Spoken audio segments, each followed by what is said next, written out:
ತುಂಬ ಜನ ನಮ್ಮ ಸ್ಟ್ಯಾಂಡ್ನ ಯೂಸ್ ಮಾಡಿ ಪದ್ಮಾಸನದಲ್ಲಿ ಯಾವ ರೀತಿಯಾಗಿ ಕೂರಿಸ್ಬೋದು ಅನ್ನೋದನ್ನು ವಿಡಿಯೋ ಮಾಡಿ ಅಂತಿದ್ರಿ. ಕಂಪ್ಲೀಟ್ ನನ್ನ ಸ್ಯಾರಿ ಟ್ರೆಪಿಂಗ್ ಎಲ್ಲ ಲಾಸ್ಟ್ ಇಯರೇ ವಿಡಿಯೋ ಮಾಡಿದ್ದೀನಿ, ಎಲ್ಲನೂ ಕೂಡ ಶೇರ್ ಮಾಡಿದ್ದೀನಿ.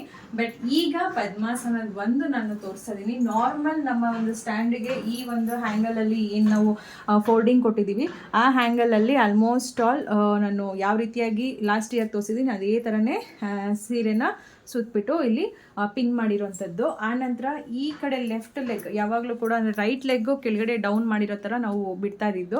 ಅದನ್ನು ನಾನು ಯಾವ ರೀತಿಯಾಗಿ ಸ್ಯಾರಿನ ಫೋಲ್ಡ್ ಮಾಡ್ಕೋಬೇಕು ಲೆಗ್ಗಿಗೆ ಅಂತ ಹೇಳಿ ತೋರಿಸಿದ್ದೀನಿ. ಅದೇ ಥರನೇ ಸ್ಯಾರಿಗೆ ಕಂಪ್ಲೀಟ್ ಈ ಉದ್ದನೇ ಬಿಟ್ಟು ಸೀರೆನ ಫೋಲ್ಡ್ ಮಾಡಿ ಆನಂತರ ಇದನ್ನು ಈ ರೀತಿ ಫೋಲ್ಡ್ ಮಾಡಿಕೊಂಡು ಇಲ್ಲಿ ನೀವೇನು ನೋಡ್ತಾ ಇದ್ದೀರಾ ನೋಡಿ, ಇಲ್ಲಿ ದಾರ ಕಟ್ಟಿದ್ದೀನಿ ನಾನು. ಇದು ನಿಮಗೆ ಇಲ್ಲಿ ಕಾಣಿಸುತ್ತೆ. ಈ ಕಾಲಿಗೆ ದಾರ ಕಟ್ಬಿಟ್ಟು ಇದನ್ನು ತೋರಿಸೇ ಬಿಡ್ತೀನಿ ಇನ್ನೊಂದು ಸರಿ ನೀಟಾಗಿ ನೋಡಿ. ಕಾಣಿಸ್ತಾ ಇದೆಯಾ? ಈ ರೀತಿ ಕೆಳಗಡೆ ಇರೋ ಏನು ದಾರ ಕಟ್ಟಿರ್ತೀವಿ, ಈ ದಾರ ಇದಕ್ಕೆ ಕಾಲಲ್ಲಿ ದಾರ ಕಟ್ಕೊಂಡು ಈ ಥರ ಎಳೆದು ಈ ಒಳಗಡೆ ಈ ಕಾಲದಿಂದ ಒಳಗಡೆಯಿಂದ ತೊಗೊಂಡು ಇದನ್ನು ಇಲ್ಲಿ ನೀವು ಟೈಟ್ ಮಾಡ್ಕೋಬೇಕಾಗತ್ತೆ. ಈ ರೀತಿ ಟೈಟ್ ಮಾಡಿಕೊಂಡು ನಾಟ್ ಮಾಡಿಕೊಂಡ್ರೆ ಸಾಕು, ಅದು ನೀಟಾಗಿ ಪದ್ಮಾಸನ ಥರ ಫೋಲ್ಡ್ ಆಗಿ ಕೂತಿರುತ್ತೆ. ನೀವು ಏನೇ ಮಾಡಿದ್ರು ಅಲ್ಲಾಡಿದ್ರು ಅಥವಾ ಹೂವು ಎಲ್ಲ ಜಾಸ್ತಿ ಹಾಕಿದ್ರು ಕೂಡ ಇದು ನಿಮಗೆ ಜರುಗೋದಿಲ್ಲ, ಕೆಳಗೆ ಬೀಳೋದಿಲ್ಲ. ಅದಕ್ಕೊಂದಷ್ಟು ಪಿನ್ ಹಾಕಬೇಕು, ಮತ್ತೊಂದು ಮಗ್ದೊಂದು ಹಾಕಿ ಅಂಟಿಸ್ಬೇಕು, ಅವೆಲ್ಲ ಸೀಗನೇ ಇಲ್ಲ ಫ್ರೆಂಡ್ಸ್. ಫುಲ್ ಫ್ರೀಯಾಗಿ ಆರಾಮ್ಸಾಗಿ ಈಗ ನೀವು ಹೂವಿನ ಅಲಂಕಾರನ ಮಾಡ್ಕೋಬೋದು.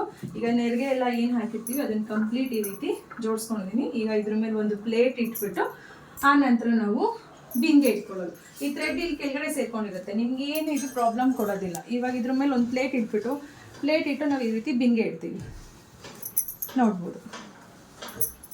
ಈ ಥರ ಕೂರಿಸಿದಾಗ ನಿಮಗೆ ನಾವು ದಾರ ಕಟ್ಟಿರೋದು ಕಾಣಿಸಲ್ಲ, ಕಾಲಿಗೆ ದಾರ ಕಟ್ಟಿದ್ದು ಕಾಣಿಸಲ್ಲ. ಜೊತೆಗೆ ನಾನು ಇಲ್ಲಿ ನಿಮಗೆ ಎಕ್ಸ್ಟ್ರಾ ಒಂದು ಸ್ವಲ್ಪ ಸೈಡಲ್ಲಿ ಸ್ಲ್ಯಾಂಟಾಗಿ ಕೊಟ್ಟಿದ್ದೆ. ಇದು ಆ ಒಂದನ್ನು ಕೂಡ ನಾವು ಸೀರೆಯಲ್ಲಿ ಕವರ್ ಮಾಡ್ಕೊಂಡಿರೋದ್ರಿಂದ ಅದು ಕೂಡ ನಿಮಗೆಲ್ಲೂ ಏನು ಕಾಣಿಸೋದಿಲ್ಲ.